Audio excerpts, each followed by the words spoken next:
I don't know how you feel about holding a noob's hand. Not good. You know what this would be equivalent to? Doing comedy with an open micer.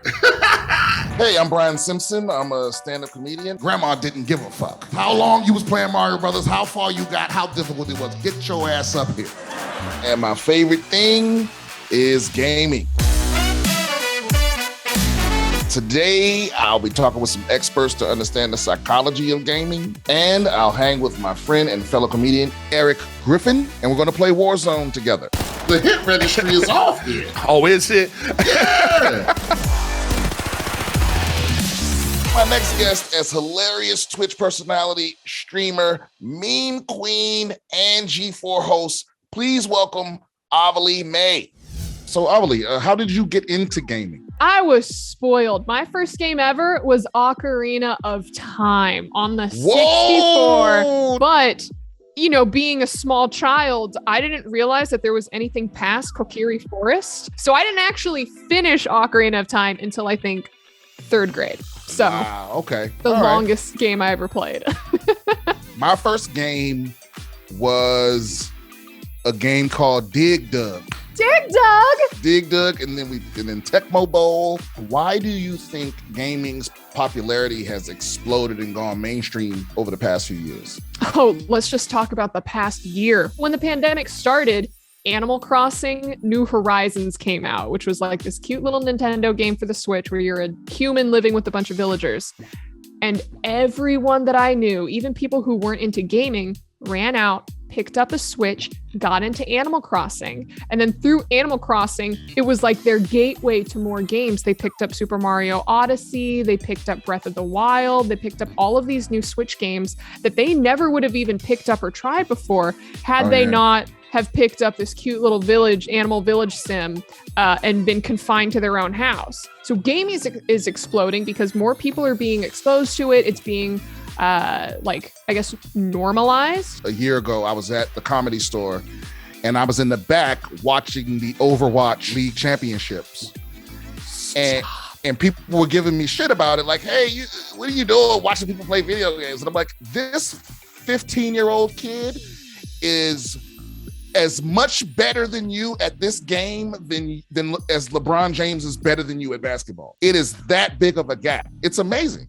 If there was something that you could snap your fingers and just change about the gaming world, what would it be? I'd really like to find a way to make games more accessible to people who can't afford a $2,000 gaming rig, or maybe still can't get their hands on a PlayStation or a new Xbox that's come out, or because of scalpers and all that stuff. Let's make sure that more people can play games. There's always Stadia.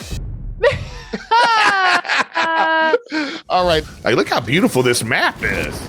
Especially when you think back to, you know, how games used to be. I never would have thought. You get to destroy kids in high def, man.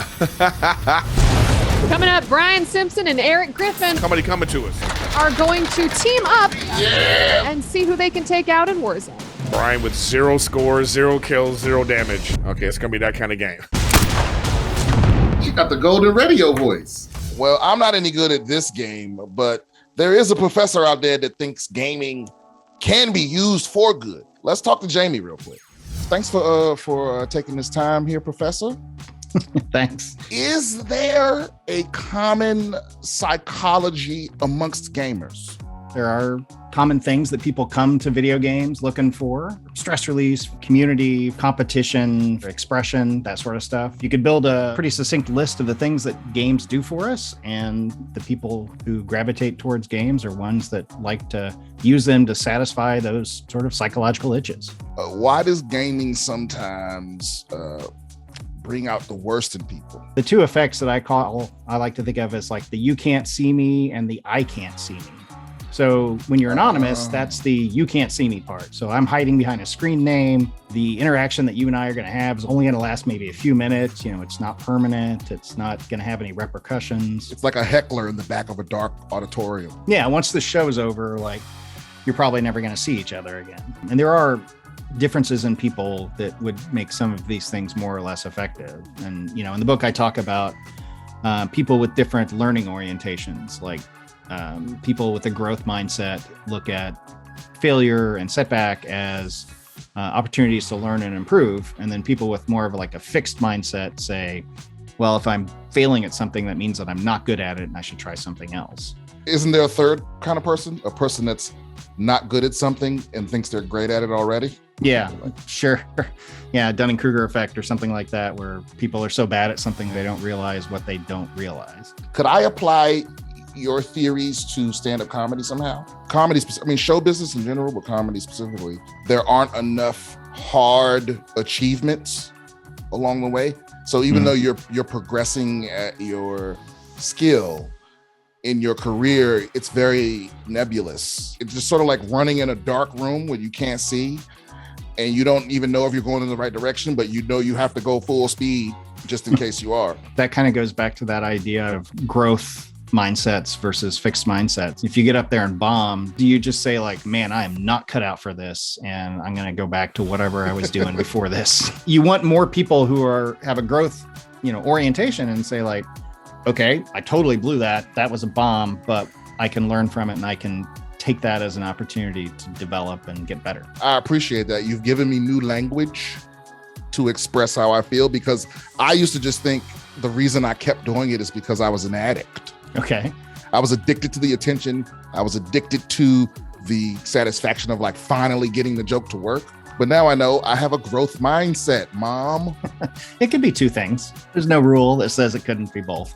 Oh, okay. Kill comms is my favorite thing. What does that mean? When you kill somebody for a second, the mic turns on. I like that. You get called a lot of terrible things. And some slavery words. Apparently, gay people must really be good at the game because you get called that a lot. Coming up, You didn't pick up any guns? There wasn't any. God. Eric Griffin is going to attempt to teach Brian Simpson how to open his dang parachute in Warzone. Oh, what the fuck? My back is already hurting from carrying you. Coming up, Eric Griffin carries Brian Simpson on his back. Where's my mom? We'll see how far he can drag his lifeless corpse in Warzone. Let's talk to somebody that you wouldn't assume is a typical gamer, but she is definitely better than you at the games you play. Professor Constance Steinkuhler. Do you have children? Yes. Are there any games you play with them? Oh, yes. I mean, they grew up gaming with us. Yeah. That's so cool. My youngest and I would play everything from like Plants vs. Zombies, the console version that's like a first-person shooter. And then he got good enough where we were playing Diablo together. He's really good. Oh my God. But yeah, Diablo on hardcore is one of the most beautiful games ever. I love the psychology of it because it's one of those things where like it reinforces like mom has my back. Yeah. We can work through this problem together.